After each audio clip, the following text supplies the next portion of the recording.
There are kids, and I know they're not the majority.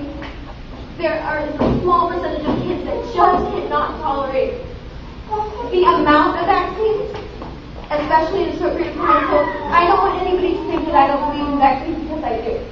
But I'm just saying that there's a lot of corruption out there as far as letting that get out into the open. A lot of the research that's out there is false because of the drug companies don't want it to be known. And I followed the people that helped me heal my son. Well, for instance, Jenny McCarthy. She was the reason my kid changed in 2 weeks and healed from autism. So I have to be able to make those choices, and I am terrified of having having my medical choices be regulated, because I know that some of the treatments for autism will be eliminated, and they have been. So I need the doctors to have the freedom to do what they want to do. Your point. Do you understand? Yeah. Okay, and then I'm going to be done, but I just also want to tell you, I'm upset with the way the government runs. My father, who was a PhD, and he's a rocket scientist, and he's building the new space shuttle, is going to lose his job. And it's going to cost more money to shut that program down than it is to finish it out. And if Barack Obama's budget passes, my father's going to lose his job. And it's absolutely ridiculous to start these programs and then change our mind later, too. So there's so much going on in Washington that it's just absolutely disgusting. And a lot of corruption in every different... right? You know what I'm talking about. So I am I don't trust the government.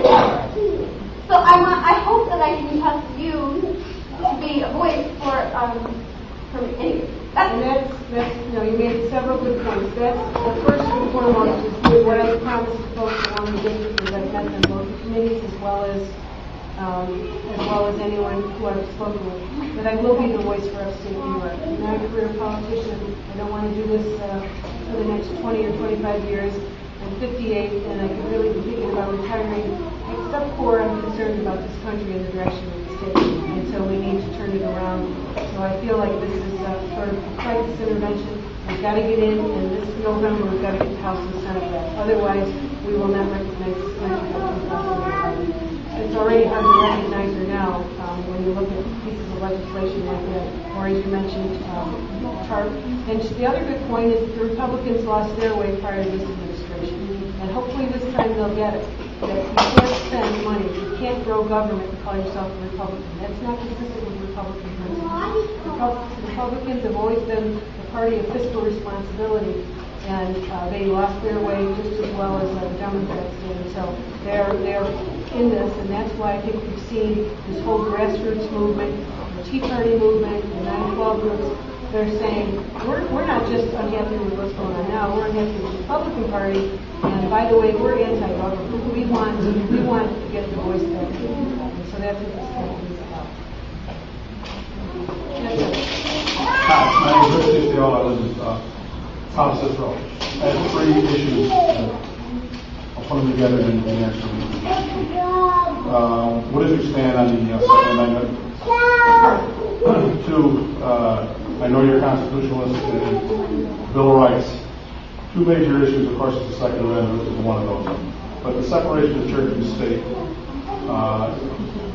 we're being destroyed within. And Congress does not go out enough to the people or to the judges who make these decisions of separation of church and state. And that's it.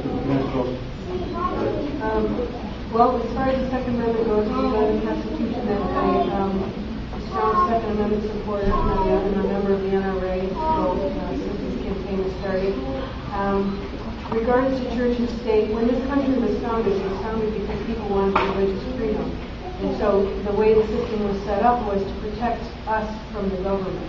I think that this National Prayer Day is a travesty of the judges. And I think the reason that's happening, and the reason a lot of these Supreme Court, or not Supreme Court, but any of these judicial decisions are being made is because the court system has become too political. When you hear the comments, even from the Supreme Court, when you hear Barack Obama addressing the Supreme Court as if there's some legislative body, that's That's because we've made it too political, just like these healthcare bills.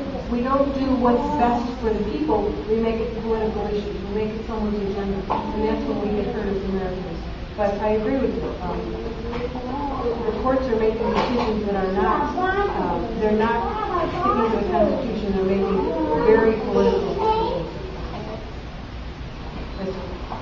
I'm Mike Master, Giovanni. I'm with the Student Committee on Physical Education, the first vice president. I'd like to ask, and I'm sure I have the answer. Being 90 million gun owners in the United States, over 3 million gun owners in New York State. When you were elected, not if, when you were elected to Congress, are you going to do everything in your power to stop these anti-firearms, anti-gun laws? We are inundated. There are 20,000 laws on the books now. They don't enforce them. They just find more ways to take anybody's right away to self-defense, to own a firearm. I don't care if you like to hunt. It's not about hunting. It's about your right to freedom. Your gun is freedom if somebody breaks into your house. And along with that, I know that your opponent doesn't believe in it like we do. So what can you do to say to us that you would help us? Well, I think, first of all, being a strong Second Amendment supporter, I would look to that I would not go for anything with the Bill of Rights. And I think the point is well made that whether it's Second Amendment or whether it's whatever the issue is, what you have is this erosion of rights. It's not anything like they turn around and they, an amendment that there's no more Second Amendment and there's no more gun. It's a very slow erosion, and that's what you have to be careful Well, of. the Supreme Court, when they did the Heller decision, it was a 5-4 decision. The 4 liberal judges used European law for our Constitution. That's quite a stretch. Okay? And believe me, I saw you at the gun show, and you saw a lot of very concerned people about the firearms. I just don't, the need is what it is. The community will come behind you. Mr. Schumer just sent out a wonderful letter that says, I support your rights for hunting. Your Second Amendment rights for hunting. It's not in there. So please help us. All I can do is promise you that I will be adherent to your Second Amendment. I will do anything to promote those rights. Thank you. That's it. Yeah, look, this healthcare thing, if anybody wants to see where this current legislation is headed for, I suggest they go and spend some time in Canada or the UK. That's a real mess. Well, it's not good. So my question is, assuming everything works out for you in November, the Republicans get back control of the House, did you guys make any plans to either derail or repeal the healthcare legislation? We do. I signed a pledge with the Club for Growth in Washington. In fact, I just got back there. I signed a pledge that I would repeal. There's some talk about reforming and keeping some pieces of this. And I was in a meeting yesterday with Pete Sessions, and the Republican position is that we will repeal this bill and start over.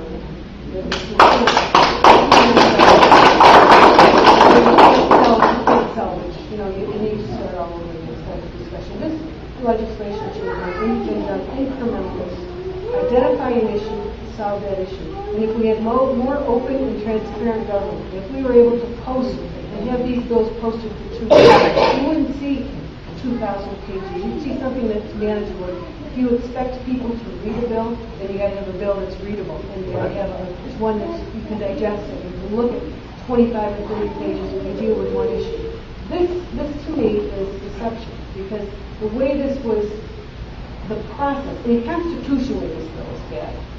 It's unconstitutional. You can't mandate an individual to have health insurance. That's number one. Number two, you can't